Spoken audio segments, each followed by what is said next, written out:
La République semble avoir oublié ses alliés dans les milliers de Serbes venus mourir chez nous. Il n'y a pas si longtemps, c'est à force de bombardements que nous les avons remerciés.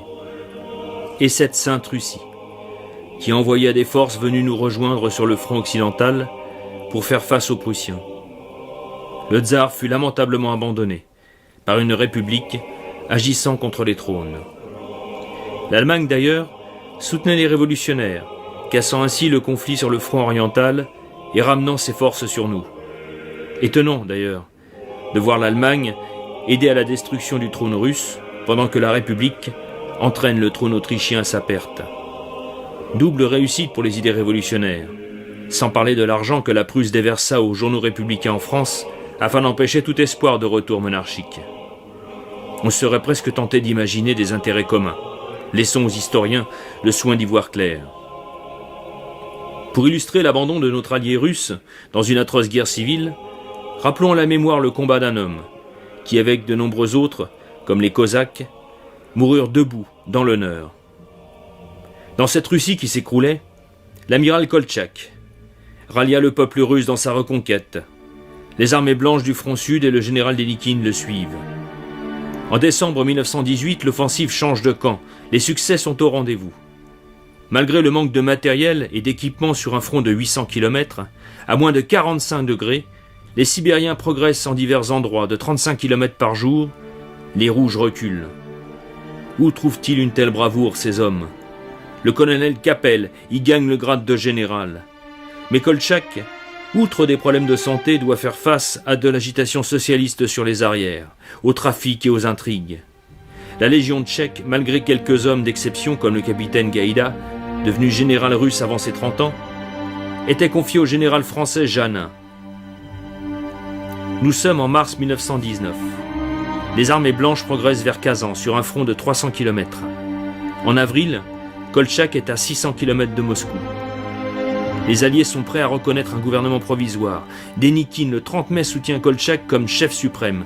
La partie semble gagner. Les Rouges fuient. Dénikine sur le front sud progresse aussi, malgré une disproportion des forces en présence. On est loin des films de propagande soviétique, car c'est 45 000 blancs qui chassent plus de 150 000 rouges.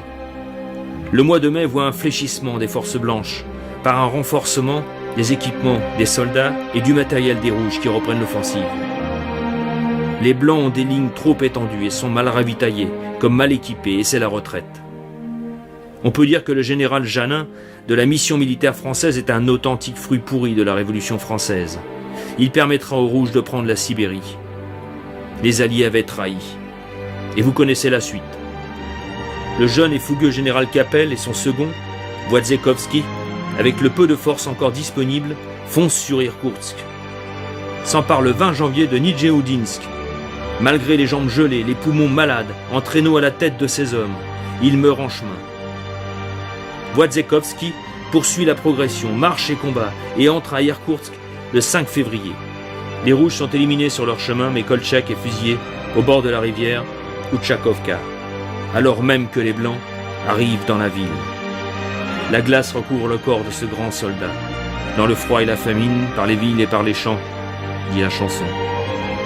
Les Cosaques feront encore quelques baroudes d'honneur, notamment avec le baron Fouungern, qui ralliera des forces asiatiques anti-bolcheviques, mais on ne refait pas l'histoire. Ils finiront comme notre chouannerie vendéenne. Revenons à la guerre de 14 sur notre terrain occidental.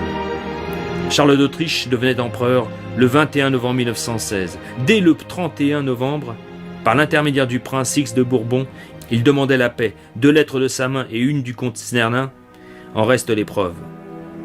Cette occasion était inespérée dans cette Europe exsangue. Qu'importe, pourvu que l'idéologie révolutionnaire triomphe, il fallait détruire cette monarchie en continuant une guerre où le sang français allait irriguer encore les terres de l'Est d'1 million de morts supplémentaires.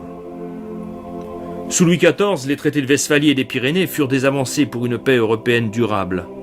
L'Allemagne devenait 343 États indépendants, l'affaire espagnole se réglait et des liens par mariage adoucissaient les rapports avec l'Autriche. Nos rois avaient bien travaillé pour la paix européenne. Il fallait la guerre pour se débarrasser de Louis XVI, qui sinon serait resté au pouvoir. La suite, nous la connaissons tous. Une série de catastrophes, de misère et de guerre. Des millions de morts, notre territoire sans cesse foulé par des armées étrangères. Jusqu'à aujourd'hui, c'est cela l'héritage révolutionnaire. La République réussissait l'union des peuples germaniques contre nous. Louis-Philippe perdit son trône en refusant cette course vers la guerre, voulut partir le fusilleur. Avec Napoléon III, ce fut Sedan. Dans une effervescence révolutionnaire, tournant le dos à la politique apaisante des Capétiens. Clémenceau, le jusqu'au-boutiste, convainc le ministre Alexandre Ribot de rompre les négociations le 31 mars 1917, malgré l'accueil favorable des USA, de l'Angleterre, du soutien du pape et du roi des Belges. Celui-ci comprenait en outre le sauvetage du tsar, ainsi que le retour de l'Alsace-Lorraine à la France et Constantinople aux Russes. En parfait descendant des Jacobins, non content d'avoir détruit les chances d'une paix, Clémenceau publia la lettre de l'empereur d'Autriche, afin de mieux lui nuire et ainsi le mettre en danger. Il s'acharna à détruire cette vieille Europe, par volonté idéologique, au risque d'y faire périr pour cela toute la jeunesse de France. Si nous avions fait la paix, nous aurions alors, par empirisme, intelligemment repris la politique diplomatique de Louis XV, qui, avec Marie-Thérèse en 1756, mit fin à des années de guerre. Charles d'Autriche aimait la France et sa femme Zita était une Bourbon-Parme. Si nous avions accepté la paix autrichienne, nous aurions épargné 1 million de jeunes Français, empêché l'effondrement financier qui suivait, évité l'entrée des USA dans la guerre et la révolution d'octobre. La République antisociale, en se débarrassant des Habsbourg, a fait le lit d'Hitler et de Staline. Voilà ce que l'on vous cache. Et voilà pour quelles raisons véritables sont morts des millions d'hommes. Non pour défendre la France, mais pour l'idéologie républicaine. L'Europe centrale fut brisée et ses frontières historiques renversées. Les conflits allaient germer par de tels bouleversements et livrer les peuples aux appétits d'Hitler puis de Staline. Bref, des années de misère et de mort. Voilà le résultat que Bainville avait pourtant annoncé et que l'on n'a pas voulu entendre. Même si les pacifistes soutiendront ces offres de paix, leurs chefs préféraient négocier avec l'Allemagne plutôt qu'avec une monarchie.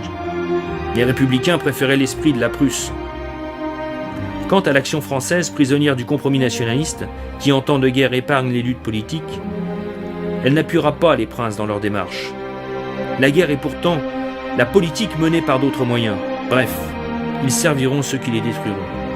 Les années qui suivront verront les assassinats de Marius Plateau, héros et grand blessé de guerre, le fils d'Audet, âgé de 14 ans, montrant ainsi l'esprit antisocial du système.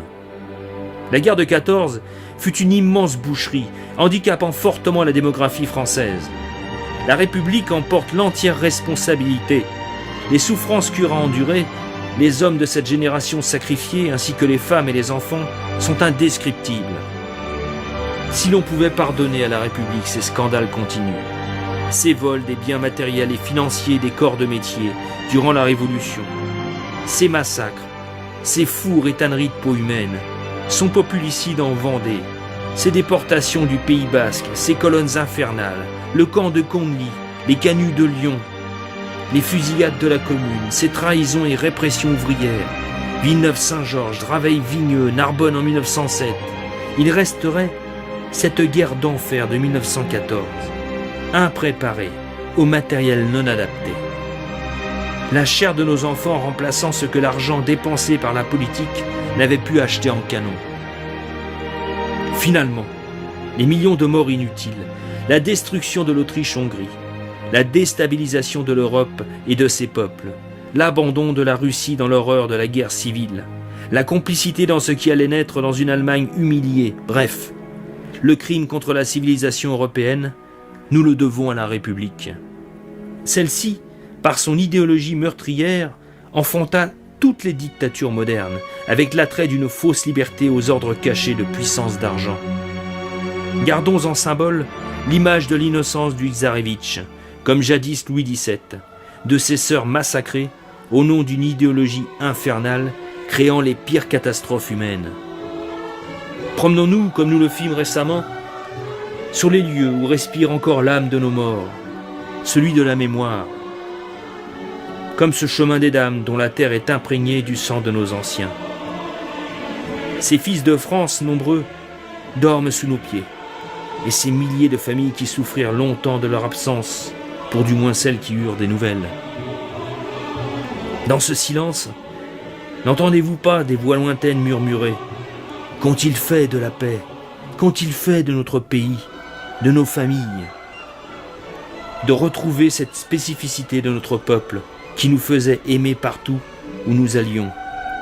De reprendre ce dialogue dans nos communautés et de bannir le temps où les Français ne s'aimaient pas. Bref, renouer cette alliance qu'un jour firent un peuple et un roi, un certain dimanche de 1214 à Bouvines.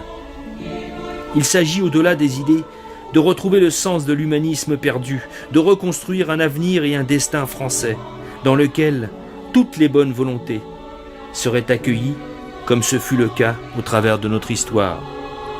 Notre jour viendra.